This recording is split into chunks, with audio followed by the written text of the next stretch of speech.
Assalamualaikum warahmatullahi wabarakatuh. Alhamdulillah.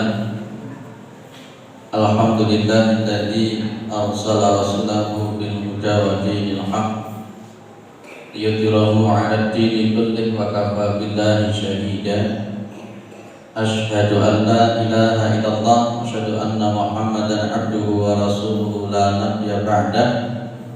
Allahumma shalli ala Muhammad wa ala alihi wa sahbihi wa man tabi'ahum bi ihsanin ila yaumiddin, amma ba'du. Kita bersyukur kepada Allah atas segala nikmat yang diberikan oleh Allah kepada kita semua, terutama sampai pada pagi hari ini kita masih diberikan kekuatan iman dan Islam, kita masih diberikan kesehatan, kita masih diberikan kesempatan sehingga kita masih bisa melaksanakan kewajiban kita salat subuh berjamaah, dan kita lanjutkan dengan mengkaji agama Allah Subhanahu wa taala. Mudah-mudahan kesempatan semacam ini senantiasa diberikan oleh Allah kepada kita semua sampai nanti kita menghadap kepada Allah yang tentunya dalam posisi yang husnul khatimah. Amin. Salawat salam tetap dilimpahkan kepada Rasulullah Muhammad SAW sebagai khatamul anbiya wal mursalin, penutup para nabi dan rasul, yang tidak ada nabi lagi sesudah Nabi Muhammad sallallahu alaihi wasallam. Para jamaah yang dimuliakan oleh Allah Subhanahu wa taala, kalau kita amati di dalam Al-Qur'an ataupun di dalam sunnah Nabi Muhammad SAW, lebih-lebih di sirah nabawiyah, itu Rasulullah Muhammad SAW itu menekankan 4 poin, setidak-tidaknya menekankan 4 poin yang itu terangkum dalam posisi apa yang dilakukan oleh beliau, dakwah beliau baik di fase Makkiyah pada waktu beliau di Mekah ataupun beliau ada di Madinah. Ada 4 poin yang ini nanti pun juga akan mempunyai pengaruh yang sangat besar terhadap pribadi-pribadi para sahabat setelah beliau wafat ataupun pada posisi dibentuknya masyarakat Madani yang kalau kita sebut, kalau dulu saya kuliah disebut dengan masyarakat Madani. Baik, poin yang pertama, penekanan Nabi Muhammad SAW kepada para sahabat itu tentang syarat syahnya keimanan seseorang. Syarat syahnya iman seseorang.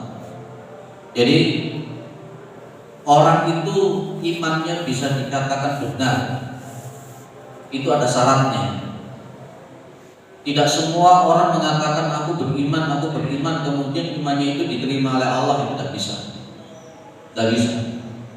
Jadi ada hal-hal tertentu yang kemudian itu menjadi diterimanya iman seseorang.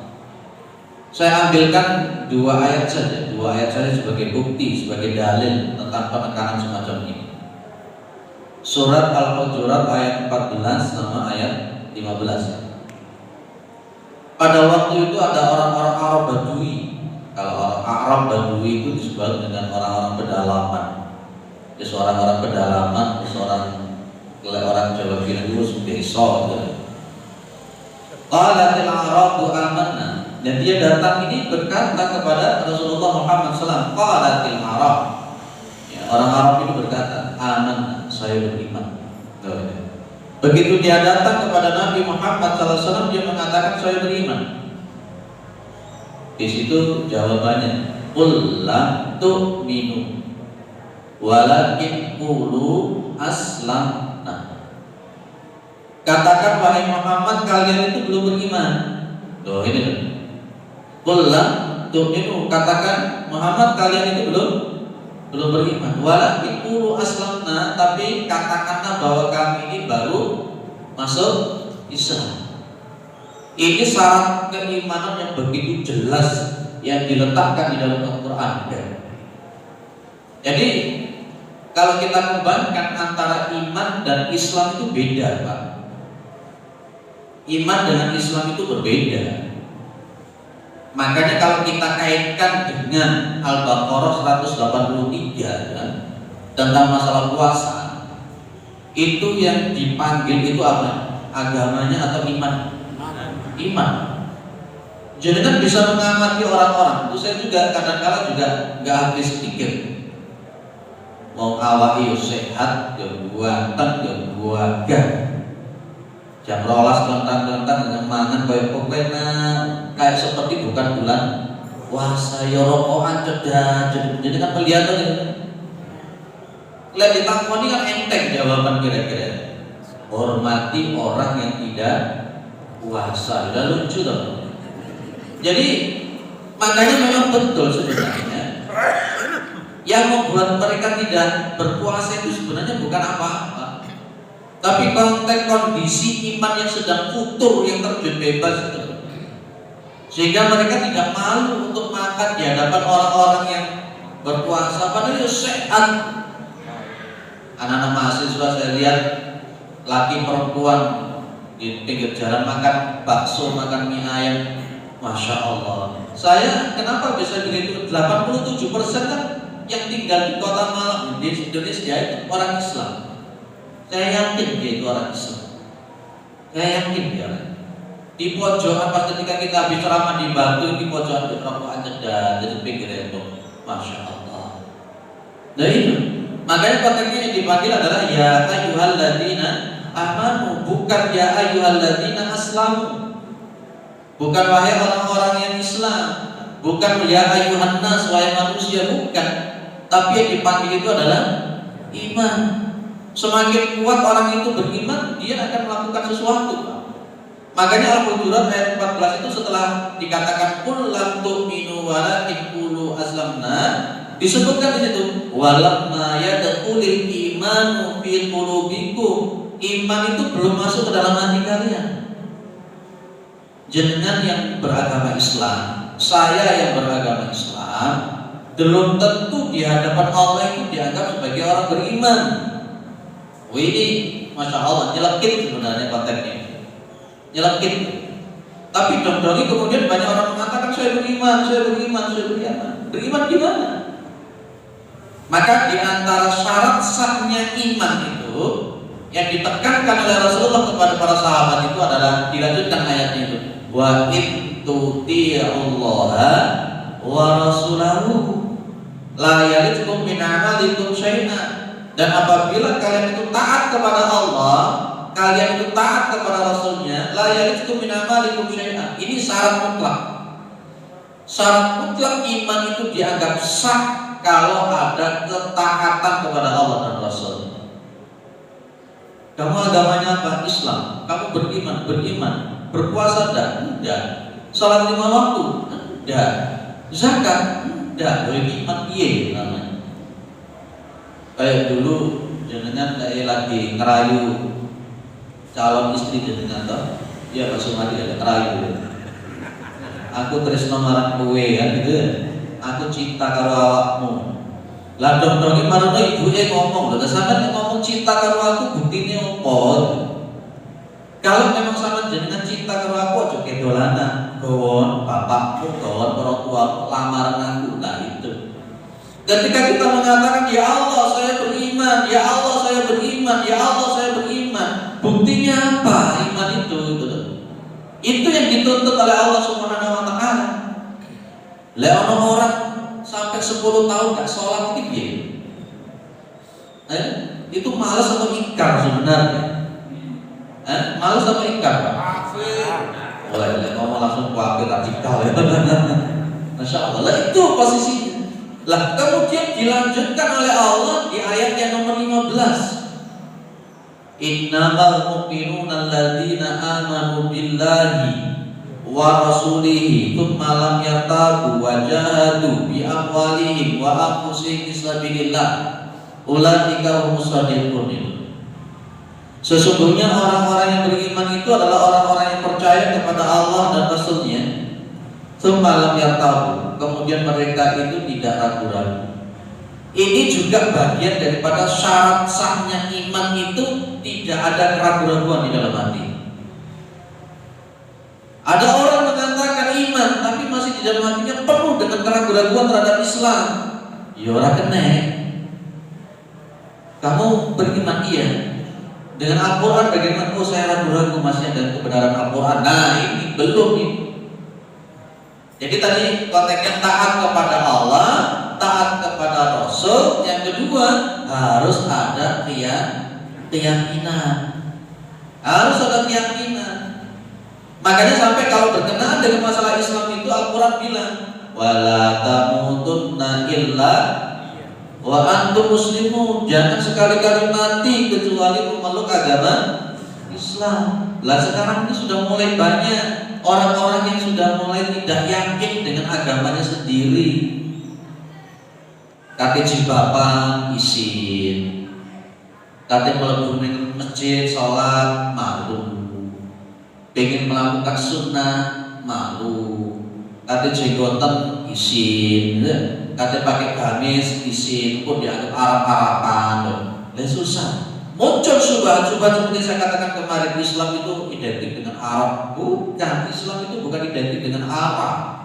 Keliru kalau mengatakan Islam itu dengan Arab. Akhirnya akan muncul begini, kalau jadi orang Indonesia ya jadi orang Islam yang Indonesia.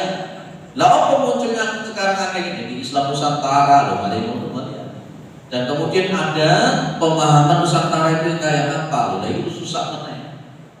Jadi Islam itu bukan Arab, Pak. Dan Islam itu juga bukan Indonesia, Islam juga bukan Inggris, Islam juga bukan Belanda. Islam ya Islam, cuma satu Islam itu. Tidak ada itu Islam radikal, tidak ada itu Islam liberal. Itu kan penamaan-penamaan.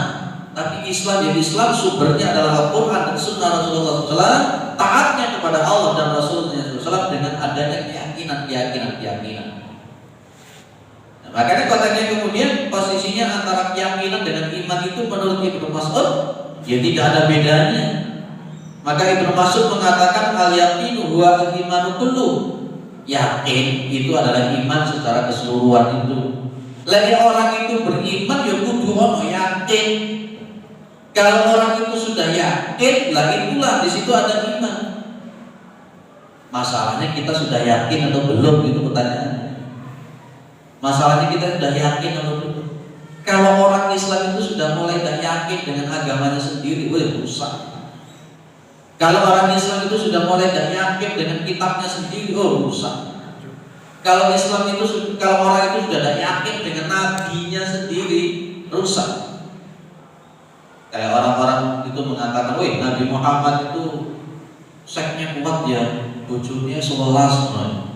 Ini gimana konteksnya mengkritisi Rasulullah Muhammad SAW? Nabi Muhammad itu poligami, mana melakukan poligami pada? Gak apa-apa lah, bikin aja. Nabi Muhammad itu poligaminya itu bukan seperti kita. Dan poligami itu halal, poligami itu syariat. Jangan sampai karena konteksnya kita itu menolak poligami, tapi ujung-ujungnya menolak Islam, menolak syariat. Keliru, betul. Tapi biasanya orang poligami itu begini. Itu oknum, bukan Islamnya. Akhirnya yang muncul itu yang diserang adalah Islamnya, bukan oknumnya itu tadi. Lah Nabi bojone 11 kok. Itu. Sehingga kita kadang-kadang di masyarakat itu kemudian muncul poligami itu apa? Poligami itu Islam. Cuman kemudian ada oknum yang membuat poligami itu jadi rusak. Gitu. Jadi ini kita sudah mulai ragu dengan syariat itu sudah berbahaya, sudah berbahaya. Rasulullah itu kalau sholat subuh itu bacanya doa-doa gitu ya. Betul ya. Rasulullah kalau sholat subuh baca panjang-panjang. Dan para sahabat pun dilatih dengan itu. Tapi kemudian ada orang yang tidak belajar sunnah, akhirnya akan menganggap ini sholat doa ini. Wato dan mari-mari. Dan mari-mari. Latih. Dan itu yang dilatih oleh Rasulullah Muhammad SAW. Maka konteksnya kemudian taat kepada Allah dan Rasulnya, kemudian yakin dengan Islam. Ya segala macam syariat yang dituntutkan oleh Islam, yakin itu datang dari Allah, bukan buatan Muhammad SAW. Bukan buatan Muhammad SAW. Bojoku tak pancing-pancing tentang poligami itu ya ngomong. Tapi tak bilangi poligami itu dari mana. Dari Nabi Muhammad atau dari Islam? Saya bilang gitu. Ini apa? Terus pokoknya aku sih turun terima ya wis menang aja. Itu. Kemudian apa dilanjutkan oleh Allah? Wajahadu bi amwalihim wa anfusihim. Itu loh Pak. Setelah taat kepada Allah dan Rasulnya, melakukan ketaatan-ketaatan yang dicontohkan oleh Rasul, menjauhi apa yang dilarang oleh Rasul, ada keyakinan yang kuat, maka dimunculkan namanya jihad. Orang itu kalau imannya kuat, maka girohnya dia untuk membela Islam itu juga akan semakin kuat. Kalau ada orang yang beriman kok dilarang, dijak berjuang untuk menegakkan agama Allah pertama tidak mau, itu juga semakin tanda kalau iman itu sudah mulai utuh. Tapi tolong jangan sampai dipleter, wah jihad itu berarti perang, memegang AK-47, ngebom, bukan itu, bukan. Tapi bagaimana konteksnya kita itu punya birah, ini lo Islam kudu dibela. Ada ustaz tertentu yang bilang Islam itu tidak perlu dibela, kok bisa begitu?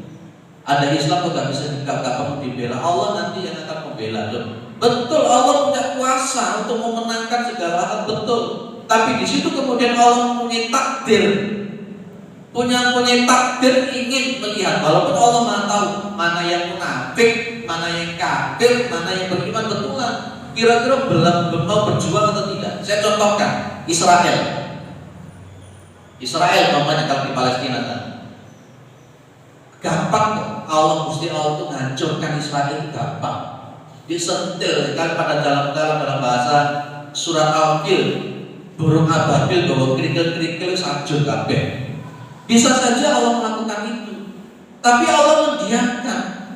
Wis kira-kira piye responnya umat Islam ini piye? Responnya umat Islam ketika Islam diinjak-injak itu gimana? Loh itu loh yang dimaksud oleh Allah Subhanahu wa taala itu. Maka di sini dipoinkan oleh Allah wajahadu bi amwalihim wa anfusihim. Mereka akan berjuang di jalan Allah dengan hartanya atau dengan nyawanya. Umpamanya kalau kita hidup di Indonesia, apakah Allah itu tidak bisa membinasakan orang-orang liberal? Apakah Allah tidak bisa membinasakan orang munafik dan seterusnya? Gampang. Tapi itulah yang ditakdirkan oleh Gusti Allah. Pengen ngerti, walaupun Allah Maha tahu. Dise ngomong Islam di Indonesia ini sing tenanan imani, apa cuma abal-abal Islami. Loh itu loh syarat saya iman di situ. Allah pengen punya bukti. Jangan yang sudah terbuktikan apa imannya. Apa yang sudah terbuktikan imannya itu harus dalam bahasa orang Jawa bilang segeraya ono cinta dewe-dewe. Ya, jadi itu Pak. Jadi ditekankan oleh Rasulullah Muhammad SAW kepada para sahabat, syarat sahnya iman ini gini loh. Wah akhirnya para sahabat itu, masya Allah, kalau berjuang dengan Nabi. Ada peristiwa penting yang seringkali kita lupakan yang terjadi pada bulan Ramadan. Biasanya kalau tanggal 17 Ramadan itu senengannya sing di otak-atik nuzul Quran. Tapi tidak pernah ngotak-atik yang namanya perang Badar. Bapak Ibu, perang Badar itu terjadi pada tanggal 17 Ramadan.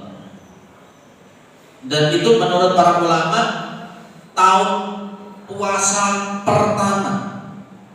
Artinya ya baru pertama kali itulah para sahabat itu menunaikan puasa Ramadan. Begitu syariat puasa Ramadan yang pertama itu dilakukan, terjadi namanya perang Badar. Usia Nabi pada waktu itu usianya 55 tahun. Itu tahun kedua Hijriah. Jarak antara Madinah dengan Padang Badar untuk perang itu ratusan kilometer, jumlahnya umat Islam cuma 313. Ini jangan dipleter-pleter ya. Kemarin saya dapat WA pertanyaan dari Aisyah Bululawa, Ustaz, ini kita mau akreditasi. sama bunyainya, saya dikirimi ceramahnya sama bunyainya itu supaya dapat nilainya bagus, bacalah Al-Fatihah 313 supaya nilainya baik. Tak bilang loh, itu kan jumlahnya prajuritnya perang Badar. Iya, kata bunyainya itu ya ben kayak ngono ki lah, tak bilang itu cocokologi namanya. Aisyah itu, Pak. Iya. Pas kebetulan kan minoritas mengumpulkan ibu-ibu sekolah-sekolah yang akan diakreditasi. Lah kebetulan ada sekolah kita di sana di TK itu yang akan diakreditasi dikumpulkan gitu loh, Pak. Lah kebetulan kan memang yang mengambil kiainya itu ya mereka. Loh. Akhirnya ibu-ibu Aisyah itu tanya sama saya, itu gimana Pak? Suruh baca Al-Fatihah 313 kali. Itu cocokologi, tidak ada diajarkan ada Rasulullah Muhammad SAW. Kenapa kok muncul 313 harus dibaca rutin begitu? Itu mencocokkan perang Badar. Yang ngajari situ siapa? Ya ini, Pak. Nah itu loh, itu cocokologi, hati-hati. Ibu-ibu Aisyah yang kemudian tidak mengerti tentang paham, ya melu ya kata-kata. Gue baru wiritan 313 kali, bilang jam. Nah, 313 orang melawan 1000 lebih. Senjatanya ala kadarnya. Ontanya cuma 70. Sementara kuda cuma 2. Lu bayang nih. Pasukannya kan 313. Cuman ada onta 70 dan kuda cuma 2. Sementara mereka orang-orang kafir itu punya 100 ekor kuda, kemudian 600 baju besi. Kurang ngomong mereka. Luar biasa. Pada waktu itu perang yang puasa Ramadan. Rasulullah sudah usia 55 tahun. Usia 55 tahun ikut perang. Kita ini kadang-kadang usia 40 model usia baru 50 tahun yang semangatnya koyo Kanjeng Nabi 55 tahun yang ngajik. Saya jadi terinspirasi juga Mike Tyson. Dia setelah masuk Islam kan semangat. Usia 56 tahun Mike Tyson itu belajar, kemudian dia melatih sendiri dan kemudian dia naik ring usia 56 tahun. Dan tinjunya persis seperti dia usianya masih 25 tahun. Ternyata masih bisa dilatih. Nabi Muhammad perang Badar usia 55 tahun. Oh luar biasa itu. Mendapatkan ghanimah yang begitu luar biasa banyak. Loh ini loh para sahabat ditekankan syarat sahnya iman itu ya wajahatu bi amwalihim wa anfusihim fisabilillah. Akhirnya Nabi Muhammad di dalam riwayat Muslim itu pernah mengatakan, man mata walam yarzu walam yuhaddis bihi nafsahu mata ala suhbatin minan infaq. Barang siapa yang dia itu mati walam yarzu, dia tidak pernah untuk berjuang. Yarzu itu juga mempunyai makna perang. Walam yuhaddis bihi nafsahu, tidak pernah terbersih sedikit pun di dalam hatinya untuk berjuang menegakkan agama Allah. Mata ala suhbatin minan infaq, dia mati dengan membawa cabang-cabang kemunafikan. Lo itu loh oleh Rasulullah disebut, kalian itu kalau tidak berjuang, kalau kalian tidak membela agama Allah, mati munafik. Jadi gitu kan sama Rasulullah SAW. Jangan-jangan kita ini hero kita untuk membela agama Allah itu sudah 11. Jadi mohon maaf sekali lagi ya. Penekanan itu ada muslim, ada saleh, ada muslim. Jadi namanya orang Islam itu tidak cukup hanya di masjid, Pak. Jadi orang takwa itu tidak hanya sekedar di masjid. Jangan dikira orang itu sholat gedung di masjid sampai kulit tebel, sampai badannya ngapal, ujung-ujungnya dia disebut takwa belum. Jadi yang namanya takwa itu ada saleh, ada muslim. Makanya katanya kemudian Rasulullah pernah mengatakan berkenaan dengan jihad tentang ekonomi, kan ada jihad ekonomi ya? Nabi sampai mengatakan laisa minna billadhi yashba'u wa jaruhu jai'un idza jambi. Bukan termasuk golonganku orang itu yang perutnya kenyang sementara tetangganya itu kelaparan. Meskipun soleh dan itu, tapi medit tidak pernah mau tahu tentang nasibnya orang Islam, ya dianggap sebagai fawaidun apa ya? Ara'aital ladzi yukadzibu binti fadzalikal ladzi yad'ul yatim. Ada kalimat wala yahuddu ala ta'amil miskin. Tidak pernah peduli dengan orang miskin, itu sudah dianggap sebagai pendusta agama.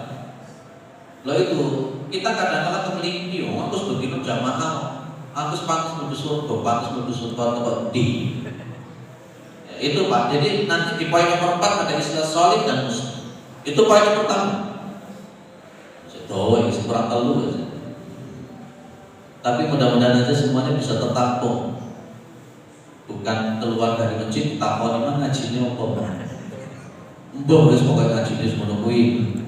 Terlalu. Sudah berkali-kali saya ulang itu saya mengatakan memang kalau ngaji subuh itu paling berat. Apalagi tadi malam dengan melakukan i'tikaf.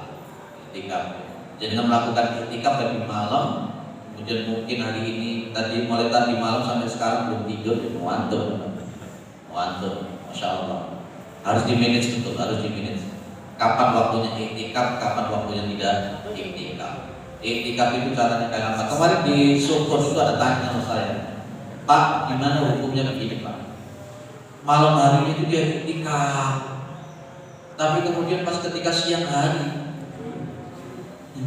tidak ada aktivitas dengan orang yang malamnya mungkin dia tidak i'tikaf Pak, karena dia ingin mengumpulkan tenaganya dia untuk siang hari dia melakukan kegiatan-kegiatan sosial. Lebih baik yang mana Pak? Antara i'tikaf dengan yang nomor 2. Ini kalau antara i'tikaf dengan setelah i'tikaf tidur, dengan tidak i'tikaf dengan melakukan kegiatan sosial, mengasihi anak yatim, kemudian meragati anak-anak yatim piatu dan seterusnya. Lebih afdal mana Pak? Saya bilang lebih afdal yang kedua. Lebih afdal yang kedua. Kalau untuk namanya i'tikaf kapanpun bisa dilakukan. Kalau untuk kesempatan untuk menghadonah, merawat anak yatim itu sesuatu kewajiban. I'tikaf itu hukumnya apa? Sunnah. Sementara memberikan makan fakir miskin, kemudian menghadonah anak yatim, kegiatan sosial itu hukumnya apa? Wajib. Kadang-kala kita mengalahkan yang wajib, sunnahnya dilakukan. I'tikaf sampai isu, baru akhirnya orang kerja, nggak boleh nafkah. Baru anak yatim piatu terbengkalai, miskin terbengkalai. Itu, masya Allah. Tadi malam itu saya mengumpulkan tenaga. Ditanya sama istri, nanti i'tikaf tak istirahat. Ya kenapa? Aku subuh nemar kosong. Ini nanti jam 6:30 sudah harus di pulang. Nanti jam 9 kudu di Ahmad Yani. Iki aku lagi saya tak istirahat dulu. Sepedahan dan itu mengejar waktu. Nah, sini selesai jam 6, nanti 6:30 sudah harus ngecepet lagi selesai, jalan lagi menguber waktu ke Ahmad Yani untuk isi kajian lagi. Akhirnya saya begini, saya tak dulukan, tak istirahat aja untuk malam. Itu lebih afdal mana? Dengan saya kemudian i'tikaf sampai malam, baru sampai tenaga habis, kemudian dakwahnya yang 3 ini terbekal. Sementara saya dakwah menyampaikan itu ilmu adalah sesuatu kewajiban, sementara i'tikaf itu adalah sunnah. Yaitu kita kadang-kadang tidak bisa membedakan fikih aulawiyah skala prioritasnya semacam ini. Lihat ya. Lanjut yang nomor 2. Setelah Rasulullah menekankan pada posisi syarat sahnya iman, Rasulullah Muhammad SAW itu mengislahkan, menekankan jangan sekali-kali untuk bertaksub. Itu poin yang nomor 2. Makanya begitu Rasulullah Muhammad SAW itu sampai dari Mekah ke Madinah, yang dilakukan pertama kali adalah membangun masjid. Membangun masjid Kubah, dan kemudian beliau mempersaudarakan antara Muhajirin dan Ansar. Dan di situ dipasang bendera panji Allah, namanya la ilaha illallah Muhammad Rasulullah. Tidak ada suku Aus, tidak ada suku Khazraj. Ini kan suku Aus sama suku Khazraj ini kan berantem. oleh Rasulullah diislamkan sampai muncul ayat begini. Ba'id ta'ifatani minal mu'minina qatatalu fa aslihu bainahuma. Ba'id bagat ihdahuma qatilul lati tabghi hatta tafi'a ila amrillah. Dan apabila ada dua kelompok orang mukmin yang sedang perang padu, ya fa aslihu bainahuma, maka diislamkan kedua. Ba'id bagat ihdahuma 'ala al-ukhra. Kalau yang satunya itu bugat, tidak mau diislamkan, maka faqatilul lati tabghi. Yang tidak mau diislamkan itu perangi mereka sampai muncul begitu. Ini poin yang nomor 2. Terus gak ada suku Quraisy, gak ada suku Khadraj, gak ada suku Aus, gak ada Bani Qainuqa, gak ada. Yang ada Islam ini. Lah pada waktu itu kalau umpamanya muncul ta'assub, kalau muncul fanatisme suku kelompok, hancur umat Islam. Hancur umat Islam. Ya kan? Oh, kita sekarang aja kita bisa melihat. Maka Rasulullah penekanannya itu persaudaraan. Innamal mu'minuna ikhwatun fa aslihu baina akhawaykum wattaqullaha la'allakum turhamun. Itu dan ada fanatisme ta'assub. Maka kemudian Nabi menekankan apa kalimatnya? Laisa minna man da'a ala asabiyyah wa qatala ala asabiyyah wa mata ala asabiyyah. Bukan termasuk umatku orang yang berdakwah karena asabiyyah, orang yang berjuang berperang karena asabiyyah, dan dia mati karena asabiyyah. Itu bukan golongan Nabi Muhammad SAW. Ya asabiyyah kepada siapapun, asabiyyah kepada kelompok, asabiyyah kepada kiai, asabiyyah kepada ustaz, apalagi asabiyyah kepada ormas, tidak ada. Yang ditekankan oleh Rasulullah wala wal barok, kesetiaan itu kepada Allah dan Rasulnya. Kiai, ustaz, ajinya, itu bukan patokan Islam. Patokan Islam itu adalah wala wal barok, Al-Quran dan Sunnah Rasulullah SAW. Kalau ada ustaz jenengan, ustaz saya, sekiranya dia bertolak belakang dengan Al-Quran, ambil Al-Quran yang bukan ustaznya. Itu yang ditekankan oleh Rasulullah Muhammad SAW. Ditekankan oleh Rasulullah itu jangan ta'assub. Wah, akhirnya kemudian peperangan seperti saya katakan tadi, perang Badar yang 313, suku-suku yang sudah masuk Islam yang perang pada tahun itu 313 orang tok, mereka sudah tidak berpikir kamu dari suku apa, kamu dari suku apa, kamu dari ormas mana, kamu tidak. Ayo perang ini ila kalimatillah ta'ala. Mungkin hal semacam ini sudah sering kita tekankan pada zaman sekarang. Zaman sekarang itu asabiyyah begitu kuat, Pak. Zaman sekarang ta'assub itu begitu kuat. Ini berbahaya. Sampai kemudian dalam Al-Quran itu At-Taubah, kalau tidak salah ayat 24 ya. Kalau tidak ayat berapa ya? Ittakhadhu ahbarahum wa ruhbanahum arbaban min dunillah, sampai di situ ada kata-kata. Mereka orang-orang Yahudi Nasara mengambil ulama-ulama mereka, pendeta-pendeta mereka Tuhan selain Allah. Ada seorang pengalaman sahabat langsung tanya kepada Nabi, ya Rasul, saya ini tidak menyembah ulama, saya tidak menyembah pendeta. Nabi bilang, bukankah ulama kalian menghalalkan yang haram dan mengharamkan yang halal, kalian mengikuti kan? Benar ya Nabi, itu berarti mengambil ulama itu sebagai Tuhan. Jangan-jangan kita pun akan mengambil Tuhan organisasi. Jangan-jangan organisasi pun juga bisa jadi Tuhan. Ustadz kita bisa jadi Tuhan. Kelompok kita bisa jadi Tuhan. Itu dihapuskan pada masa Rasulullah SAW. Lupa apa tidak boleh kalau kita berorganisasi? Boleh. Para ulama kibar Arab Saudi itu membolehkan di dalam Lajnah Ad-Daimah Al-Buhud Al-Islam, itu membolehkan dengan catatan berorganisasi tetap dasarnya wala wal barok. Itu boleh berorganisasi, Tapi kalau kemudian organisasi itu bukan didasari oleh Al-Quran dan Sunnah, bukan didasari pada wala wal barok, maka organisasi jadi benda boleh. Itu makanya katanya seperti itu. Boleh bermuhammadiyah, boleh ber-NU, boleh ber-al-irsyad, apa DDI, apa mana?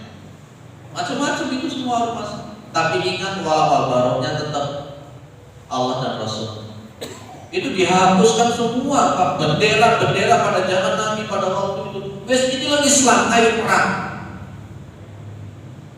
Maka kemudian mohon maaf, setelah pada kurun waktu zaman tabi'in, kemudian ada istilah ijtihad itu ditutup, dan kemudian mereka berfanatisme kepada madhabnya masing-masing.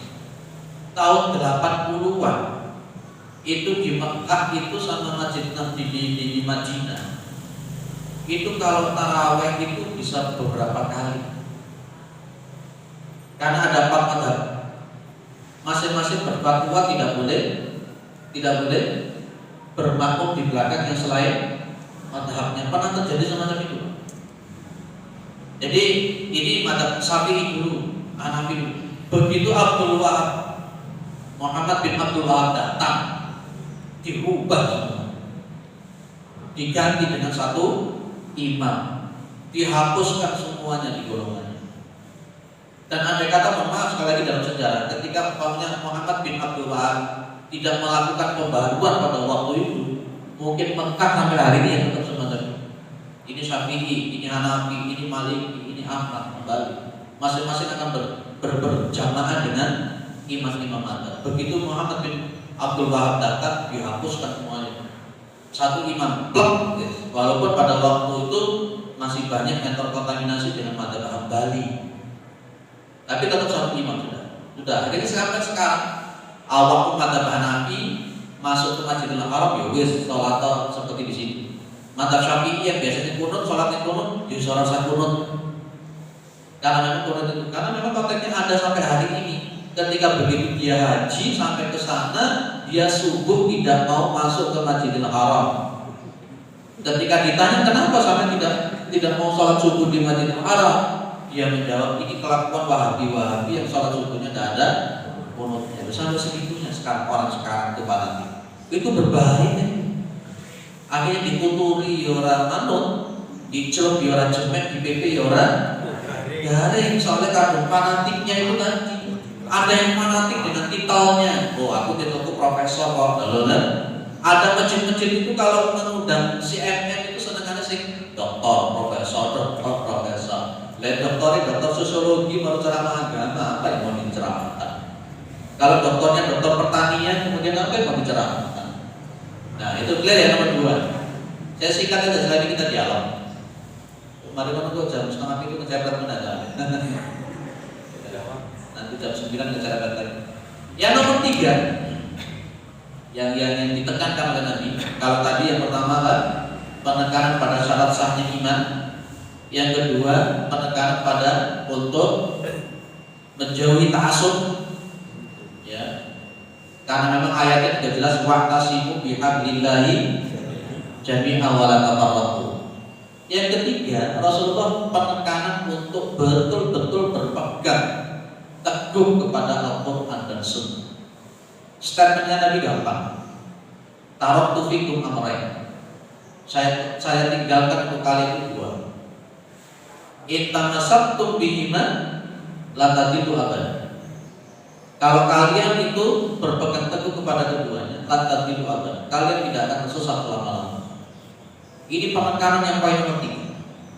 Penekanan pada poin yang penting. Jadi sampai Nabi pun juga mengatakan, inna asdaqal hadisi kitabullah. Sesungguhnya perkataan yang paling jujur itu ya Al-Quran, paling benar itu Al-Quran.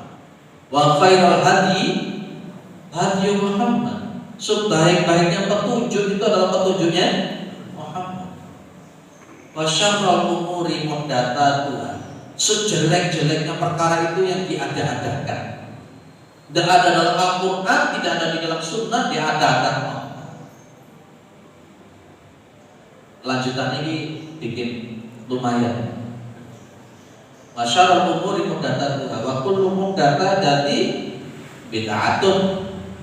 Sesuatu yang diada-adakan itu adalah namanya bid'ah. Wa kullu bid'atin jenengan apa? Tapi kadang-kala kita di masyarakat itu juga bingung. Namanya syubhat. Disik bid'ah, disik dudu sik bid'ah.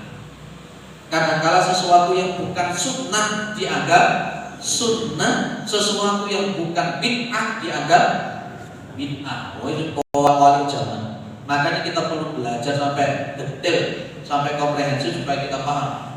Dong-dongi itu bukan sunnah dianggap sunnah, bukan wajib dianggap wajib. Itu repot, Pak. Ya, sesuatu yang sebenarnya bid'ah dianggap sunnah, loh, gitu. Sesuatu yang sunnah dianggap radikal, loh. Wala-wali zaman itu begitu. Seperti yang sudah saya ceramahkan di poin yang pertama. Yang nomor 4 penutup, nanti dialog setelah itu ya. Tidak ada dialog, Pak. Tidak usah dialog ya. Oh iya, bisa. Ngantuk. Yang nomor 4, titik poinnya itu Rasulullah menekankan kepada keseimbangan. Keseimbangan antara hablum minallah wa hablum minan nas.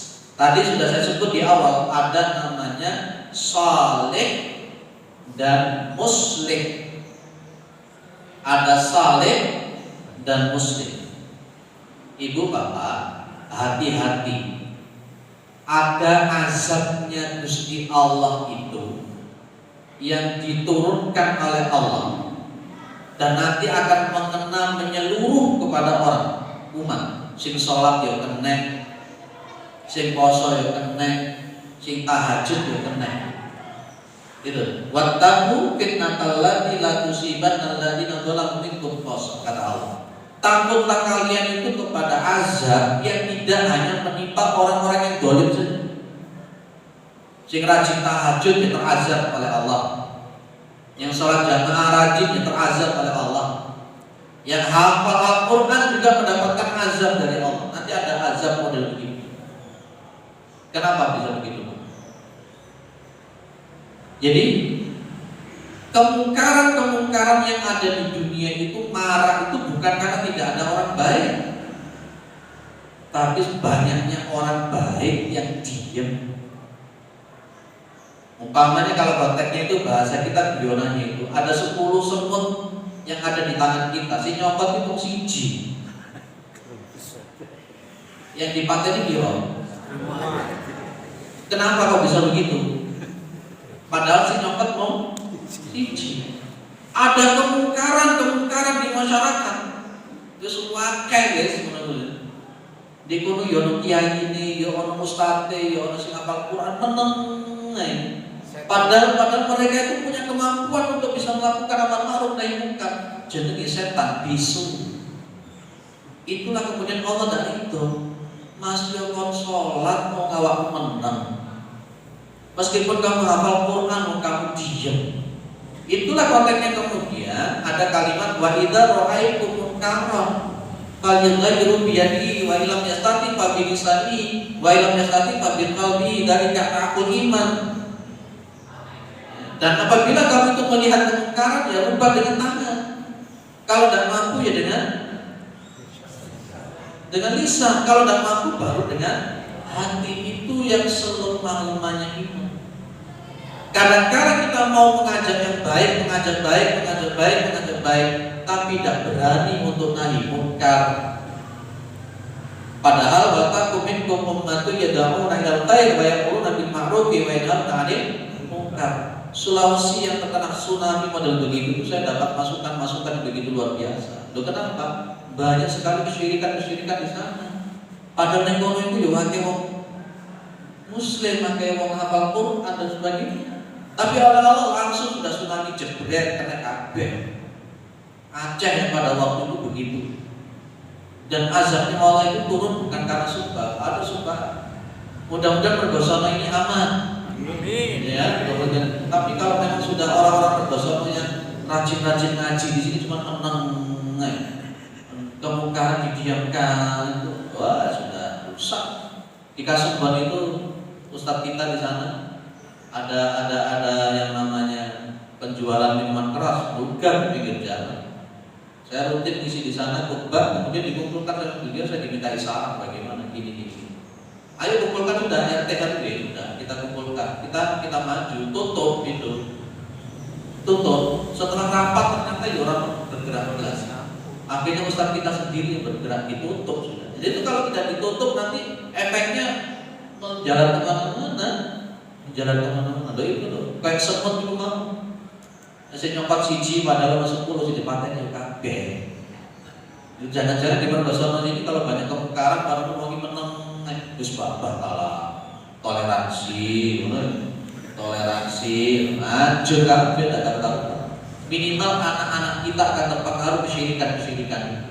Minimal keluarga kita akan terkontaminasi oleh kesyirikan. Di daerah sana, itu kan mau limonya kuat. Tapi di situ orang-orang, mohon maaf, dikir-dikir masjid juga banyak. Dan tidak ada yang mengaruhi. Akhirnya yang terjadi apa ya? Sampai hari ini keturunan mereka itu ya akhirnya tertakdirkan untuk selalu mengikuti molimo itu. Karena tidak ada yang ngaruh. Dan akhirnya kemudian sama bank itu ya di blacklist, gak oleh nyelinin bank plus. Ini kampung-kampung menunggu. Nah itu jadi hati-hati. Guys, cukup 4 itu yang saya sampaikan. Mudah-mudahan bermanfaat. Jadi ada 4 penekanan pada syarat sahnya iman. Yang kedua penekanan pada peninggalan atau meninggalkan ta'assub, asabiyah. Yang keempat penekanan berpegang kepada Al-Quran dan Sunnah. Dan yang nomor 4 penekanan pada posisi hablum minallah dan hablum minanas harus seimbang. Cukup? Ada yang ditambahkan? Cukup. Oke, monggo. Sedikit Pak, mau tanya, kalau dulu kita nggak boleh ngomong politik, tapi kali ini sama polinya yang saya tanyakan poligami. Kalau di Quran itu 4 boleh. Nah, pertanyaan saya, bagi yang sudah mampu menjalankan poligami terus tidak menjalankan, apakah dosa? Oh ya enggak Pak. Tak jawab lah kalau Oh sudah dijawab oleh berarti aku rasa jawab. Gak usah saya jawab. Jadi konteksnya memang azas pernikahan itu sebenarnya ya hukum asalnya sebenarnya poligami sebenarnya. Sekarang ini kan dibalik ya. Mohon maaf, nikah itu padahal sebenarnya kalau kita amati ayatnya Fankihu ma tobalakum minan nisa'i matna wa thulatha wa ruba'. Wa in khiftum alla ta'dilu fawahidah. Itu pemahaman ini seringkali dibalik. Sebenarnya perintahnya Allah itu poligami. Kalau memang tidak bisa poligami baru 1. Kalau sekarang dibalik. Wes situ ae wis kelek mampu baru poligami. Jadi tapi memang tetap di situ Pak Iqtum Allah ta'dilu bahwa fakaidah. Dan makanya itu kemudian akan disinyalir oleh Rasulullah bahwa jumlahnya wanita nanti mendekati akhir zaman itu jumlahnya 50 banding 1. 50 banding 1. kapan itu Pak? Kapan? Itu nanti wanita dengan laki-laki itu semakin mendekati yaumul qiyamah. Rasulullah menyebut dalam hadis riwayat Muslim, jumlahnya wanita itu 50 banding 1. Hadisnya sahih. Dan kalau kita belajar statistik sekarang di dunia ini, memang benar bahwa peningkatan untuk jumlah wanita lebih banyak dari laki-laki. Cek larangi wong lanang. Cek larangi wong lanang. Itu syariat ya. Iya, Pak. Syariat bahwa nanti jumlahnya laki-laki. Tapi saya di sini tidak akan menekankan dengan untuk kudu. Ya, maka tetap ada pakin kiptum Allah ta'dilu bahwa itu saja. Yang sudah poligami menengoy. Sing durung ya menengoy. Ya segitu aja Bu ya. Lanjutkan itu tadi Pak poligami Pak. Ada tak ada bojomu kon. Oh, bojomu. Situ era karuan. Tapi kenyataan di lapangan enggak gitu, Pak. Dia contohnya ada teman saya istrinya meninggal, tapi dia nggak mau istri kawin lagi. Gimana hukumnya, Pak? Yo gak apa-apa kari. Itu perempuan yang laki-laki. Belum enggak kan? Ini disarankan untuk poligami. Ternyata laki-laki ditinggal istrinya itu meninggal atau sebaliknya itu nggak mau nikah lagi, nggak foto, nah gitu Pak. Gimana menurut pendapat Pak? Ini ngaji ini malah lagi orang kabeh.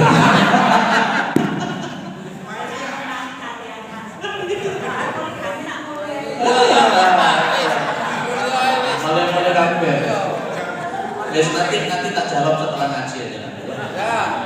Baik, subhanakallahumma wa bihamdika asyhadu an la ilaha illa anta astaghfiruka wa atubu ilaik. Assalamualaikum warahmatullahi wabarakatuh.